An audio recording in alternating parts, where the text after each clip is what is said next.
What's up, ladies and gentlemen?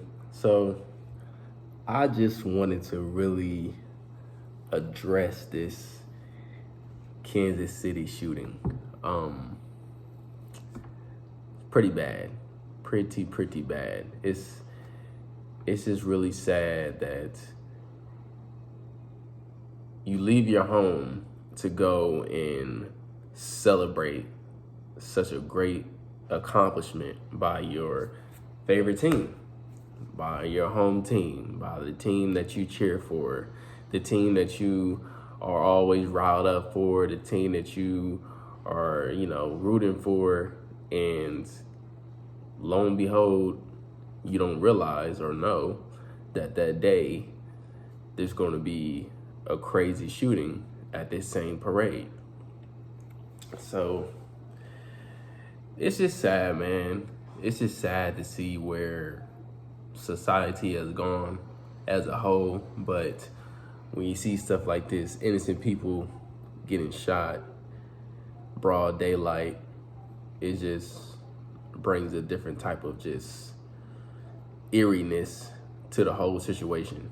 I wanted to read a little bit on what CBS News said about it. They said, 2 people detained in the wake of the deadly shooting at the end of Wednesday's parade celebrating the Kansas City Chiefs Super Bowl win are juveniles.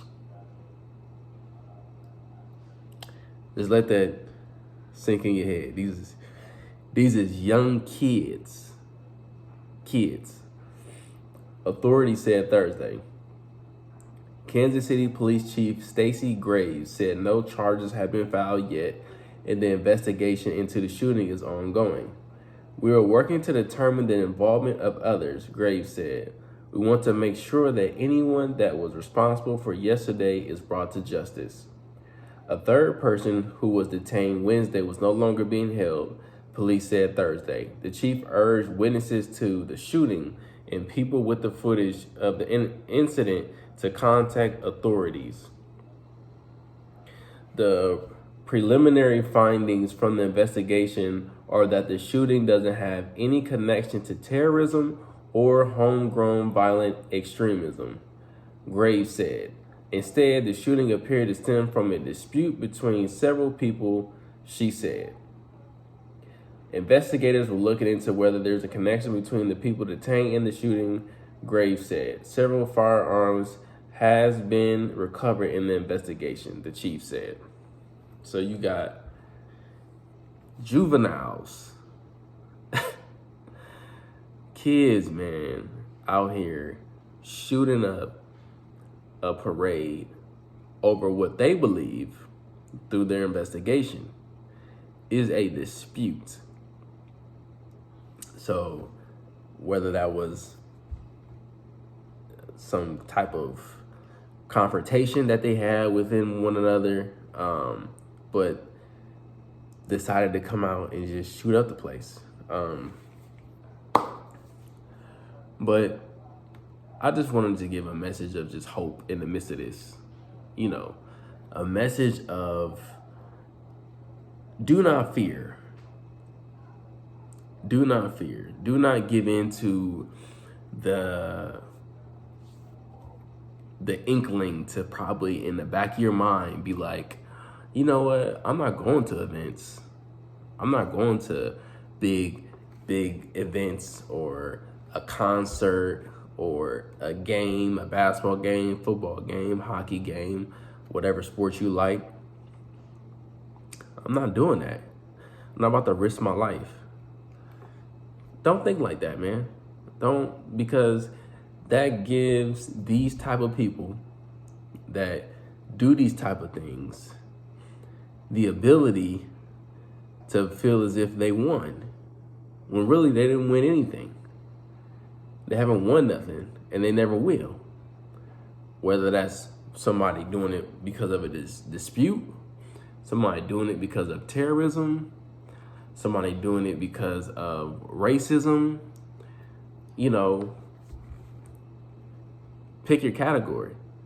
Whatever reason somebody wants to do a mass shooting, don't allow it to bring fear into your heart.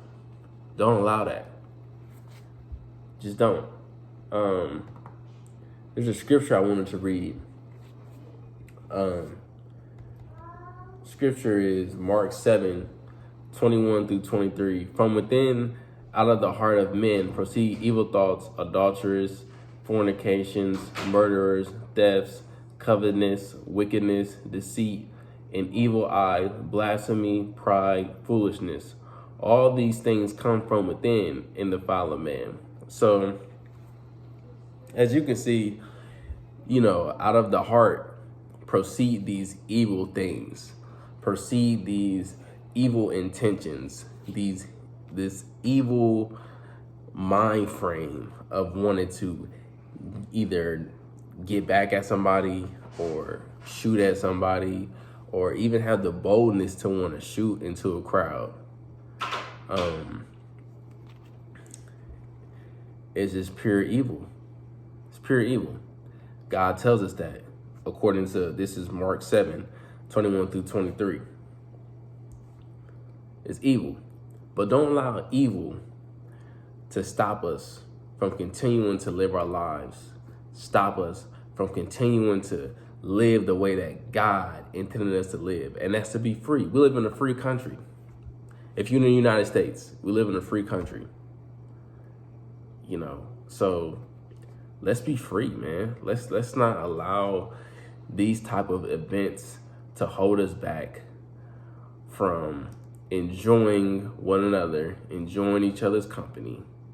I know this probably shook up the Kansas City Chiefs organization a little bit, shook up the city of Kansas City a little bit, but I'm here to let you guys know that other people are praying for you, praying for the city of Kansas City, praying for the Kansas City Chiefs organization, football team as a whole. And we got y'all's back, man. Like, we're not going to allow these type of events to stop us from enjoying one another, being with one another, and enjoying each other's company. So let's not do that. Let's continue.